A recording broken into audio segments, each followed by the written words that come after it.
7 ദിവസം നീണ്ടുനിന്ന ചലച്ചിത്ര മാമാങ്കത്തിന് ഇന്ന് തിരശ്ശീല വീഴും. വൈകിട്ട് 6 മണിക്കാണ് നിശാഗന്ധിയിൽ സമാപന സമ്മേളനം. മേളയിലുടനീളം വിദേശത്തായിരുന്ന ചലച്ചിത്ര അക്കാദമി ചെയർമാൻ റസൂൽ പൂക്കുറ്റി സമാപന സമ്മേളനത്തിൽ പങ്കെടുക്കും.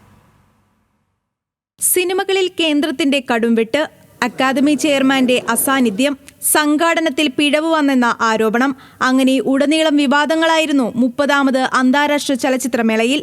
സിനിമകളേക്കാൾ പ്രതിനിധികൾ ചർച്ച ചെയ്തതും വിവാദം തന്നെ. 26 വിഭാഗങ്ങളിലായി 82 രാജ്യങ്ങളിൽ നിന്നുള്ള 206 ചിത്രങ്ങളാണ് ഇക്കുറി മേളയിൽ പ്രദർശനത്തിനെത്തിയത്. അതിൽ 6 ചിത്രങ്ങൾക്ക് കേന്ദ്രം വിലക്കേർപ്പെടുത്തി.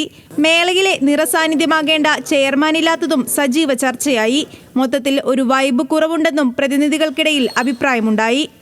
ഈ വർഷം വലിയ ഓളോ വൈബോ കാര്യങ്ങളോ ഒന്നുമില്ല, ഒരു തിരക്കൊന്നും ഇല്ലാത്ത കണക്ക് ഫീൽ ചെയ്യുന്നു. അത് വന്നതിൻ്റെ അന്ന് തൊട്ടേ ഇല്ല, നമ്മളില്ല മരണ വീട്ടിൽ പോകുന്ന ഒരു പ്രതീതിയാണ്. പഴയ വർഷത്തേക്കാളും വൈബ് കുറവാണ്, കഴിഞ്ഞ വർഷത്തേക്കാളും ഭയങ്കര കുറവാണ്. ശരിക്കും സിനിമ കാണാനല്ലാതെ വരുന്ന കുറേ ആൾക്കാരുണ്ടാവും, ടാഗൊന്നും ഉണ്ടാവില്ല അവർക്ക്. ഇവിടെ അവിടെയൊക്കെ ഇരുന്ന് ചെറിയ ഡ്രാമകൾ, ലൈവ് പെർഫോമൻസുകൾ, പാട്ടുകളൊക്കെ ഉണ്ടായിരുന്നു. അങ്ങനത്തെ ഒരു ടീംസിനെ തന്നെ ഇപ്പോൾ കാണാനില്ല. സിനിമകൾക്ക് അനുമതി ലഭിക്കാത്തത് സംഘാടനത്തിലെ പിഴവ് മൂലമാണെന്നും അഭിപ്രായമുയർന്നിരുന്നു. അവയെല്ലാം തരണം ചെയ്താണ് ചലച്ചിത്രമേള പുരോഗമിച്ചത്. തന്റെ അസാന്നിധ്യം മേളയെ ബാധിച്ചിട്ടില്ലെന്ന് ചെയർമാൻ റസൂൽ പൂക്കുറ്റി പ്രതികരിച്ചു. ഒരു അക്കാദമിയുടെ ഒരു ഓർഗനൈസേഷന്റെ എല്ലാ ഫംഗ്ഷനിങ്ങിലും ഒരു ചെയർമാൻ എന്ന നിലയിൽ എന്തൊക്കെയാണോ ഡിസിഷൻ മേക്കിംഗ് എടുക്കേണ്ടത് അതെല്ലാം സമയത്തിന് മുൻപായി എടുത്തിട്ടുണ്ട്. ഗവൺമെന്റിനെ അറിയിച്ചിട്ടുണ്ട്, ഗവൺമെന്റുമായി ഡിസ്കസ് ചെയ്തിട്ടുണ്ട്.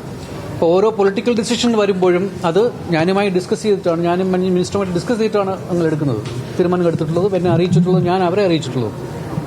അത്തരത്തിൽ യാതൊരു വീഴ്ചയും വന്നിട്ടില്ല, യാതൊരു പകപ്പിഴയും വന്നിട്ടില്ല. വൈകിട്ട് 6-ന് നിശാഗന്ധിയിലാണ് സമാപന സമ്മേളനം. മന്ത്രി സജി ചെറിയാൻ ഉൾപ്പെടെയുള്ളവർ പങ്കെടുക്കും. വിവിധ വിഭാഗങ്ങളിൽ വിജയിച്ച സിനിമകളുടെ അവാർഡ് വിതരണവും നടക്കും. ന്യൂസ് മലയാളം, തിരുവനന്തപുരം.